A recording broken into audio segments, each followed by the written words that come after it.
Theme country Bangladesh. চীনের এবারের আন্তর্জাতিক বাণিজ্য মেলায় থিম কান্ট্রি বাংলাদেশ। 11ই জুন কুনমিংয়ে শুরু হচ্ছে 10ম চীন দক্ষিণ এশিয়া এক্সপো। চীনের এই আন্তর্জাতিক বাণিজ্য মেলা কেবল একটি মেলা নয়, এটি একটি বিশাল কূটনৈতিক মঞ্চ। কারণ এখানে প্রতি বছরই এশিয়ার বিভিন্ন দেশের হাজারো ব্যবসায়ী আসেন, যাদের সাথে ওইসব দেশের নীতি নির্ধারকদের গভীর সম্পর্ক আছে। আবার অনেক আন্তর্জাতিক পরিমণ্ডলের সাথে সম্পর্কিত হতে নীতি নির্ধারকরাও এখানে আসেন। গত বছরও এই মেলায় বাংলাদেশি অনেক ব্যবসায়ী অংশ নেন, যারা বাংলাদেশের নীতি নির্ধারণী পর্যায়ে গুরুত্বপূর্ণ ভূমিকা রাখেন। চীনের ইউনান প্রদেশের কুনমিংয়ে 1,30,000 বর্গমিটারের এই সুবিশাল প্রদর্শনীতে এবার বাংলাদেশ পাচ্ছে সর্বোচ্চ গুরুত্ব। 360 বর্গমিটারের থিম প্যাভিলিয়ন কেবল আমাদের পণ্য দেখাবে না, বরং নতুন বাংলাদেশের সক্ষমতা জানান দেবে। প্রধানমন্ত্রী তারেক রহমান শপথ নেবার পর এই প্রথম কোনো বড় আন্তর্জাতিক সফরে চীনে যাচ্ছেন। তার সফরের প্রাক্কালে এমন আয়োজন সরকারের জন্য একদিকে যেমন সম্মানের, অন্যদিকে বড় কূটনৈতিক পরীক্ষাও। কেন পরীক্ষা বলছি, এ নিয়ে একটু আলাপ করা যাক। প্রথমত, কেন চীন এই মুহূর্তে বাংলাদেশকে থিম কান্ট্রির মর্যাদা দিচ্ছে? এখানে দুটি দিক আছে, অর্থনৈতিক ও ভূরাজনৈতিক। চীনের সাথে আমাদের বাণিজ্য ঘাটতি প্রায় 17 থেকে 18 বিলিয়ন ডলার।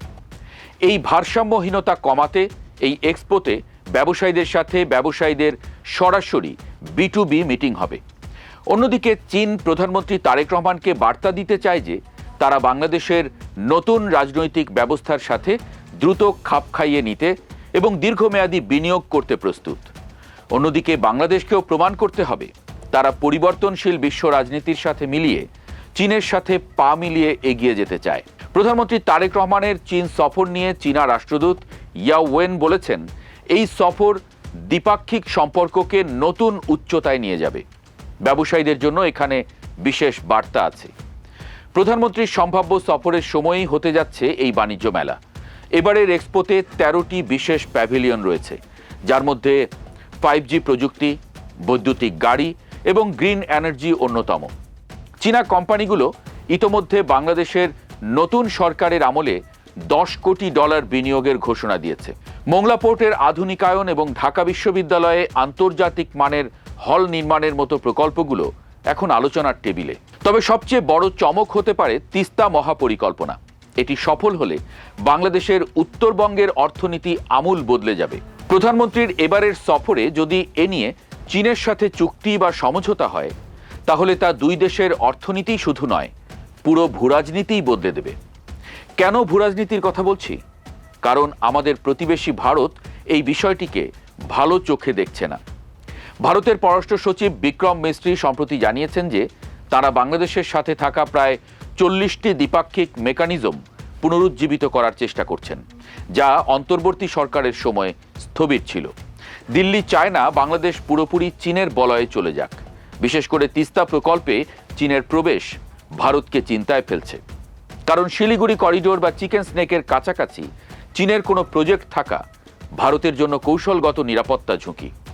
প্রধানমন্ত্রী তারেক রহমান তার প্রথম সফরে দিল্লি যাবেন নাকি বেইজিং, এই প্রশ্নই এখন দক্ষিণ এশিয়ার ভূরাজনীতির আলোচনার হটকেক। এর সহজ উত্তর হচ্ছে 2024-এর পট পরিবর্তনের পর বাংলাদেশের মানুষের মধ্যে ভারত বিরোধী মনোভাব তীব্র হয়েছিল। নতুন সরকার চেষ্টা করছে একটি সার্বভৌম ভারসাম্য বজায় রাখতে। বাংলাদেশের পররাষ্ট্রনীতি এখন আর দিল্লির নির্দেশনায় চলছে না। নতুন সরকার বাংলাদেশ ফার্স্ট পলিসি নিয়ে কাজ করছে।